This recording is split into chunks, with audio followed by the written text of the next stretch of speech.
He's just the first. 1923 begins the Yellowstone problem that would haunt the Duttons for 100 years. One line in 1923 season 2's finale predicts the Dutton family's troubles for the next 100 years. It was a massive finale for 1923's characters, with a mixed reception.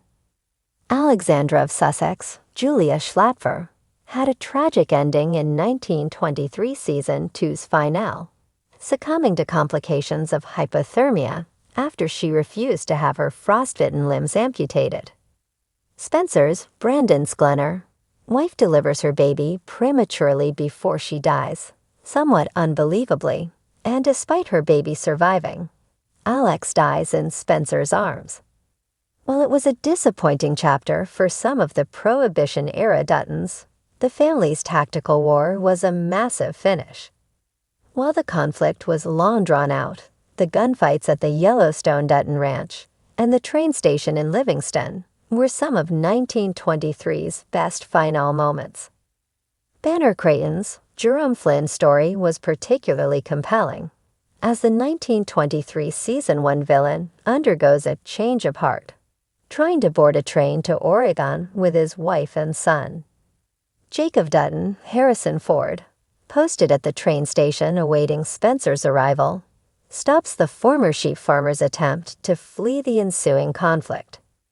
In the exchange, Banner Creighton makes an ominous and starkly accurate prediction about the Dutton family's future. Moments before the train depot gunfight in 1923's finale breaks out, Banner Creighton predicts the Dutton family's future. During their conversation, Creighton tells Jacob Dutton that Donald Whitfield, Timothy Dalton, is just the first of many men who will try to take the Duttons' land. Whitfield began developing a winter resort in 1923 Season 2, where wealthy and average men alike could take their families to ski, hunt, and toboggan while they patronized the local restaurants and shops. Whitfield wants to build the attraction in Paradise Valley, situated on the Dutton family's ranch, adjacent to Yellowstone National Park, and the scheme is akin to future threats. Whitfield speaks of cross-country flights and airports when pitching his idea, proposing that the state capitalize on the tax revenue to be made from bringing tourists into Montana. Donald develops the idea after Creighton comes to him about taking the Yellowstone Dutton Ranch, with a mining tycoon promising to buy him an army. Initially, Whitfield just wanted the land for its minerals.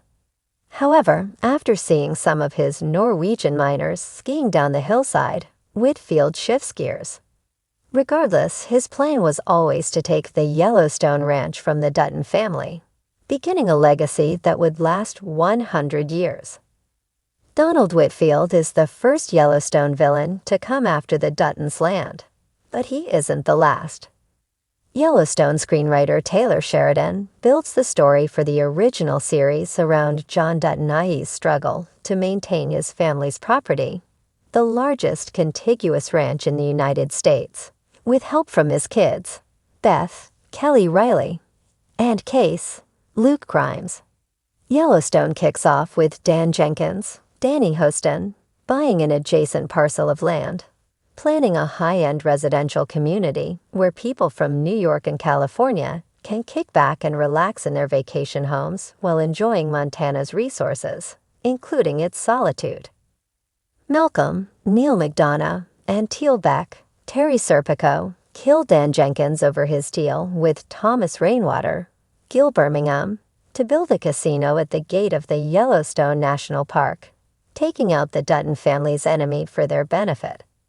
Still, the modern mission that Dan Jenkins established continues. Market Equities buys Jenkins' development, and under the leadership of executives like Alice Steele, John Emmett Tracy, Bork Morris, Josh Holloway, Willa Hayes, Karen Pittman, and Caroline Warner, Jackie Weaver, the relentless pursuit to take ownership of the Yellowstone Ranch continues.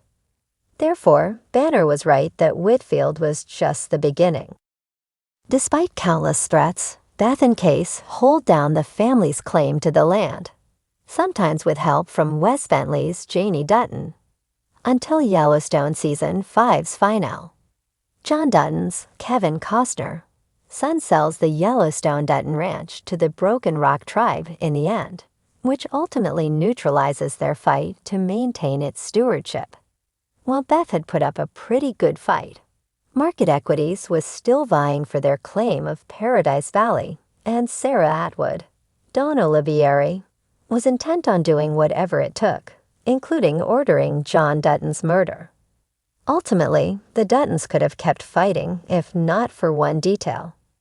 Case and Beth couldn't afford to pay the massive inheritance tax that came with inheriting the ranch after their father's death. Beth liquidated the ranch's assets in Yellowstone Season 5, Episode 13, but the sale was only enough to pay the mortgage, not denting the enormous fee. Case's decision to sell the land to the ancestors of its indigenous stewards fulfilled the Yellowstone prophecy established in 1883, which promised the Dutton family would return the land to the Crow people. While Case and Beth ultimately lose the land, they relinquish it on their terms, preserving what 1923's characters fought for.